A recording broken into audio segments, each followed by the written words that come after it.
like it like controlling me. Like I don't want to have to stop, because I do enjoy having like a glass of wine at night, but I just don't want to get to a point where it's like say me and you, we go out and we're like, oh, let's go get dinner, and then we'll have like our margaritas, and we're like, oh, well, let's do a shot, and then we'll do another shot, and then we'll do another shot. It's like that little thing in your head that tells you to stop. It's like I don't have that sometimes. And that's when it starts to get like dangerous. Where do you think that stemmed from? Like, where did that start? Well, I started drinking when I was like 15. I was really young. Wow. And I was drinking because I had really bad anxiety. But I didn't know it was anxiety. I never knew what it was. But I've always had it like since I was like 8.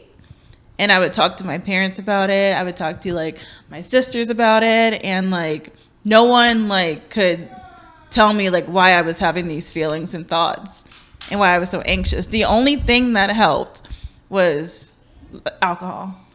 And I discovered it by accident. I went to like a house party. It was like a college party, and I got drunk, and I was like, oh my God, like I am not myself, and I love it. Like I can just like relax, and like all those worries were like gone. And then it became like my thing. And that's just how it happened. You used it as a coping mechanism? Definitely. Dang. Definitely. And so you said you started when you was 15? Mm-hmm. And so over the years, has it accelerated, or it's basically stayed the same?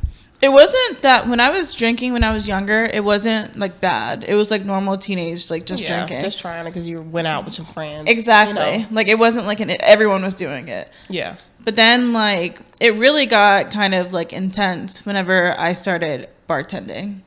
I'll definitely say that, because like the first bar that I worked at, they would all just be hammered all the time. And I was the one that was like, what are y'all doing? Like, what? Like, and then like at some point you kind of feel like the odd ball out. Like I'm the only one that's like, you know, not having a good time. Like they would make you feel bad about it. And then eventually I just kind of gave in, and it became like a habit.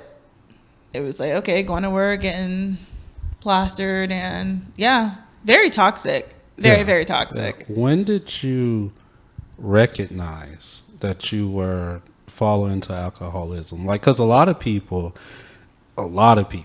are like alcoholics, and they have no knowledge of it. They was like, well, I could stop whenever I want to, but they don't stop. Mm-hmm. They always choose not to. So you obviously identified it. When did you identify it? I think I identified it when I was dating somebody, and we were fighting a lot because we were both just drinking a lot. Like all we did was just like drink. So I was drinking at work, I was drinking at home. Damn. It's like all I was doing was drinking, and I was like, this is like not normal. Right. And I at least knew that. I was like, this isn't right. And like all my friends weren't drinking. It was just the people that I worked with, and then a guy I was dating. And that's kind of why we broke up. I was like, I need to get out of this environment. But then like it kind of like stuck with me, like the alcoholism. And I thought taking him out the picture would make it, oh, that's the solution. It wasn't. I had to like deal with it like internally, and I'm still dealing with it. Yeah. Okay. So would you consider yourself, because you say you work around, you're a bartender, obviously. So you say you work around it. So would you consider yourself a functioning alcoholic? Like, and how do you, like, you know, how do you work day to day being around, like, you know, your vice? How does that work?